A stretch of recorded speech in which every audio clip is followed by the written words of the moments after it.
And good Saturday, Squared Circle Cafe fans. It's Jeremy Moses here with you on this Saturday. I hope you are staying cool if you're across the eastern, basically 2/3 of the United States. It's sweltering. It's hot here in Oklahoma as well, which is the main reason why I'm not really going anywhere today. And I'm recording this from my home here in southern Oklahoma City. We'll just say that. As I said, today it is Saturday. It is July 20th, 2019. And this podcast has been a few days in coming. And I apologize for that. Main reason being, quite frankly, I had some life stuff to do. Doctor's appointments stemming from my continued recovery from a long-term illness over the past 9 months. If you've been following along on the Facebook page or on my personal Twitter account, which, by the way, if you want to follow me, at JeremyMoses85, and follow the show at SCC Podcast. But if you've been following along, you know that I've been recovering from a massive illness, to say the least, over the past 9 months, going on 10. And so I had some doctor's appointments related to that over the last few days. And then other life stuff intervening outside of that, so that I won't really get into. Suffice to say, everybody's okay. Family's okay. Family and friends are good. Just some things going on. That's all. So with that, I kind of want to get into today how Seth Rollins' title reign has been handled, or was handled, excuse me. We have to put it in the past tense, of course, because as of Extreme Rules, he is no longer the WWE Universal Champion. Of course, that title now once again belongs to Brock Lesnar, which I'll get into that separately here in a few minutes. But but Seth. Let's get into Seth. I actually feel, contrary to my co-host JC, and I don't know if she's posted on here or not, if she's done a solo on here yet or not.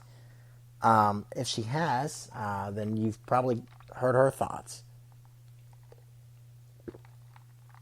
Does that take a swig of dew for the podcasting man, as Stone Cold Steve Austin used to say. But anyway,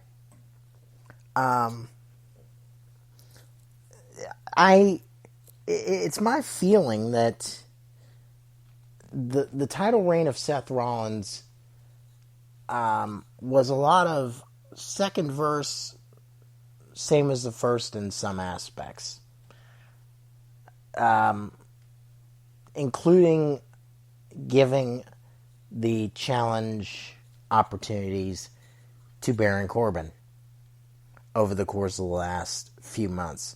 And in just a second, I'm gonna look into that. But Seth Rollins, from the get-go, I will say this: the way he was booked to win the title left something to be desired. He should have beaten Brock Lesnar clean. It should have been a clean victory. It wasn't. what it was nut shot and then win. He nut shotted Brock Lesnar to win, or in his efforts to win the WWE Universal Championship. I'm sorry, but that could have been done a lot better. Should have been done a lot better. And it just wasn't. Now, having said that, let's get into how it was overall done. First off, Money in the Bank. Rollins Styles Universal Championship. That was a really good match. I liked that match.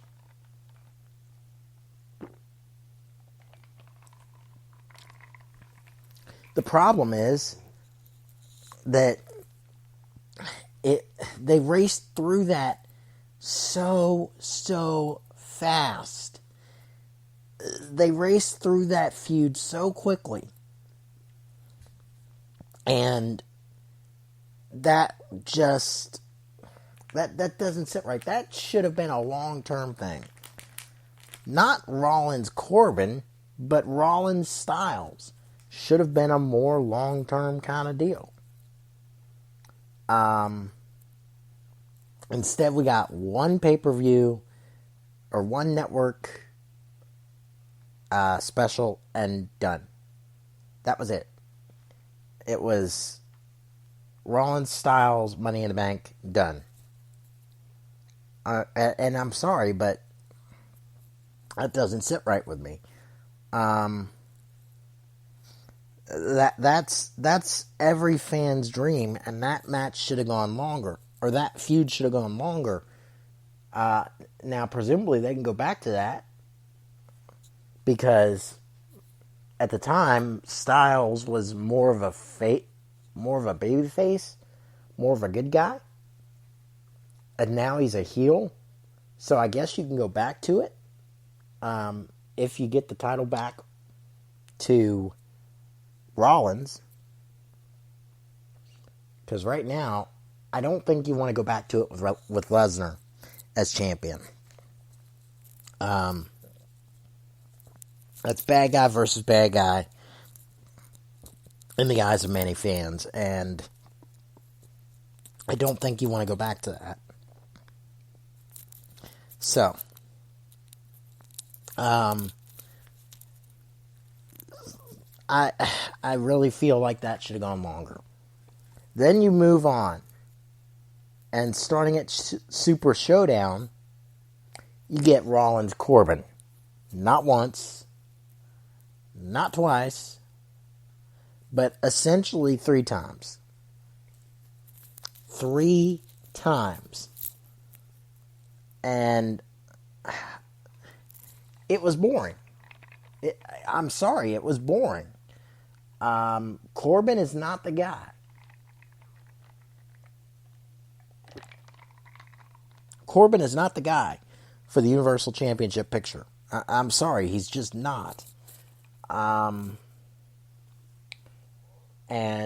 I was just not a fan of it at the end of the day. And they had to work really hard to extend it as long as they did. That's the one I feel should have been one and done. The roles should have been reversed, in my opinion.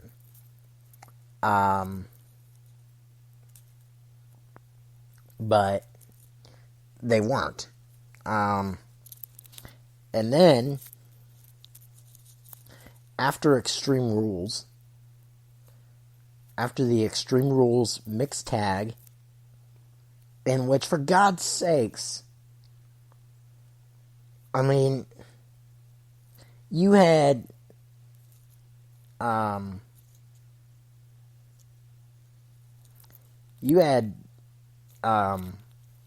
Corbin actually give Becky Lynch End of Days, and that is when Seth Rollins finally snapped.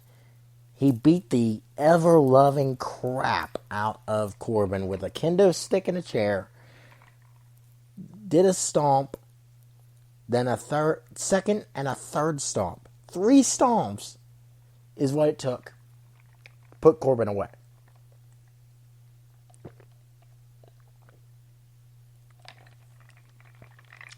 And here's the sad thing. This was supposed to be Corbin's last opportunity. Keywords on that. Supposed to be. What happened? Why is it not his last opportunity? Oh, I'll gladly give you the answer to that. Because at this weekend's house show loop, which they are in, Reading, Pennsylvania, then Wildwood, New Jersey, and then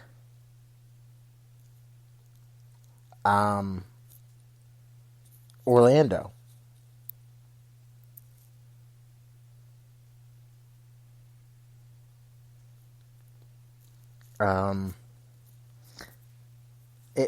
Well, actually, no. I take that back. That doesn't apply to the Universal Championship, but it does apply with the next thing I'll talk about here in just a second. And I guess I might as well get into it. If Lynch and Rollins had won, which they did at Extreme Rules last weekend, this was supposed to be Lacey Evans' last opportunity at the Raw Women's Championship and Corbin's last opportunity at the Universal Championship. Well, at this house show loop, one of the advertised main events, or one of the advertised matches, is Lynch Evans Raw Women's Championship. WWE, your hardcore fans are not idiots. We're not.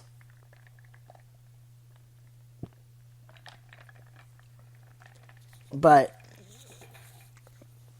now you've booked and I get that card subjects change, okay? I do understand that card subjects change. I've not seen any results from last night yet. At least they haven't been posted online.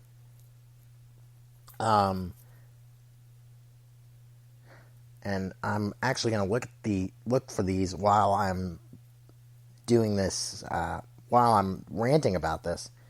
But if you want us to believe, if you want us to suspend our disbelief that, they're really going to hold, or they're really going to not get another chance, you need to, I don't know, follow through on the booking on your house shows. It's stupid. It's so stupid. Fans just don't believe anymore. They don't. We don't. We've lost our ability to suspend our disbelief because WWE does stupid shit like this. And yeah, I just dropped an Fbomb. You're going to have to deal. I'm at home by myself. Something I couldn't do last time because I was out in public. But I'm at home by myself. I can drop the bombs. So, it was fucking stupid. And so I just don't get it. I really don't get it. Anyway, So, moving on.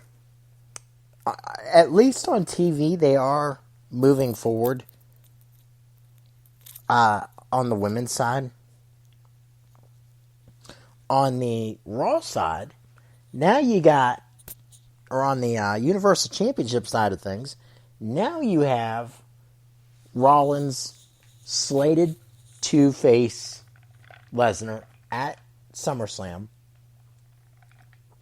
for the championship.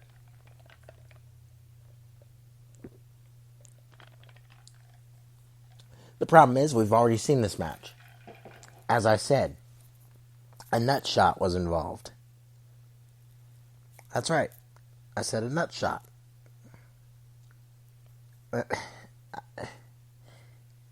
I mean, if Rollins couldn't beat him clean, or couldn't beat him without using a nut shot the last time, what on earth is going to make fans think, oh, he can beat him this time. He doesn't need to do a nut shot. Yeah. Yeah. So,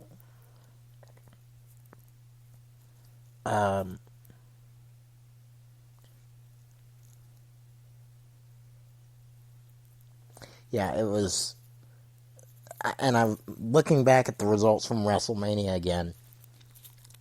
It was low blow, stomp, stomp, stomp, pin, Rollins is champ. But what is there to make us believe that Seth Rollins is not going to have to do that again? Nothing. Nothing.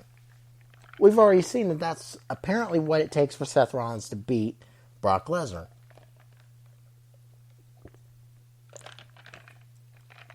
And we're not going to believe it.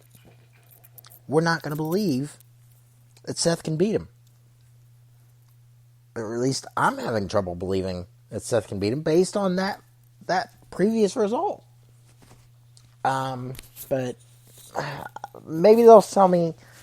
Maybe they'll sell me on it. We'll see. We'll see if they sell me on this. Moving on. And I guess this is tangentially related. Part of the problem, and part of the reason that they relied on Rollins versus Corbin so many times,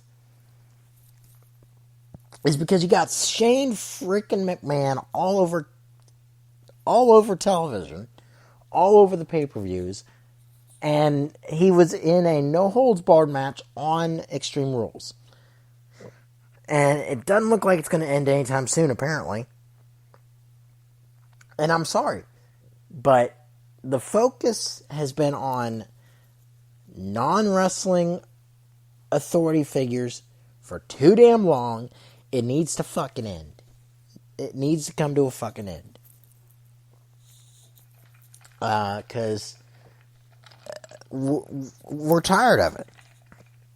Or at least I'm tired of it. I can't speak for all fans, but I know I'm tired of it. And so, where are we going to go from here? Because as much as I'd like to think, you know, Shane's days as an on-air character are done, there's still outstanding issues with Kevin Owens and The Miz. So, I don't know where they go from here. Maybe they go to Rollins or to Owens. I don't want to see it. Kevin Owens is more talented. Should be in the WWE Championship picture with Kofi Kingston more than he's been. But they're going back to Kingston Joe, which is a good match in and of itself. I'm not complaining about getting Kingston Joe again. I will say that. I can't complain about getting Kingston versus Joe again. because I think this is going to be. I think this is just beginning. I think Joe is way overdue for a top championship run.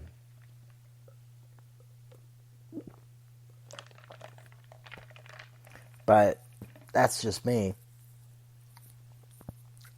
Ricochet as Universal or as a United States champion is great. We needed to see that. We need to see that. But at the end of the day,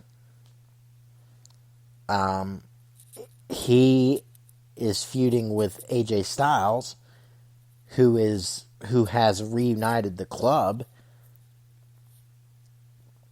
as a faction, which is, that's interesting. Actually, no, I take that back. Ricochet is no longer the U.S. champion. AJ Styles is a champion. But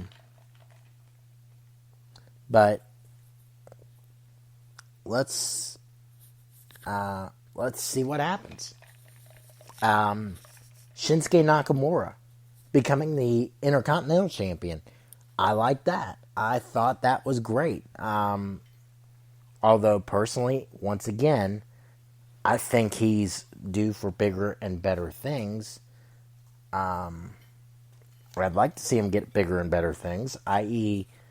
a real run with the WWE Championship. But we'll see how that goes as he starts his reign as Intercontinental Champion. Finn Balor, where do you go with Finn? If I were WWE, I think the obvious answer of moving him to Raw and having him be part of the club is, it may be too obvious, but I think you could get some mileage out of that. I really do. But we'll have to see. As for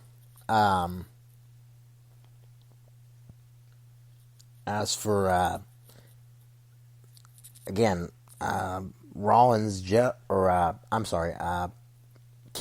Kofi Kingston, Samoa Joe, I definitely want to see that continue, and I sure as heck want to see Aleister Black and Cesaro continue their thing. That was a great pair of matches. That really was. Black gained something. Cesaro didn't really lose anything. They need to,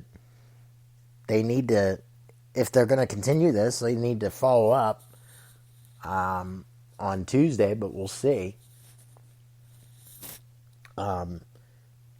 The idea was proposed on some audio that I listened to,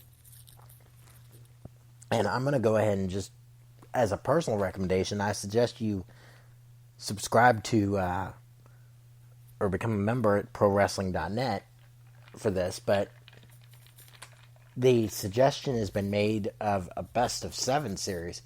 I'd love to see it. I really would. Last best of 7 I remember is, I can't. I know it happened in WCW. It was Booker T, Chris Benoit, best 7 for I believe the U.S. Championship, which I thought was great, or ended up being for the U.S. Championship, or the opportunity to get to the U.S. Championship, which is great, or was great back in the day. I can't remember the last best 7 WWE did. if they've even done one in the last 20 years. So, I think we need to see it. I really do. But those are my thoughts, a mixed jumble, if you will, of thoughts on Extreme Rules and the title reign of Seth Rollins. And I ended up talking myself around to the idea that maybe the Rollins title reign wasn't all it could have been. Because he was stuck feuding with Baron Corbin. Challengers like, I don't know, Roman Reigns, Kevin Owens, guys like that are stuck feuding with Shane McMahon, and that's affecting the rest of the card. And I'm sorry. We don't need to see Shane McMahon on television anymore. Just my thought. But, and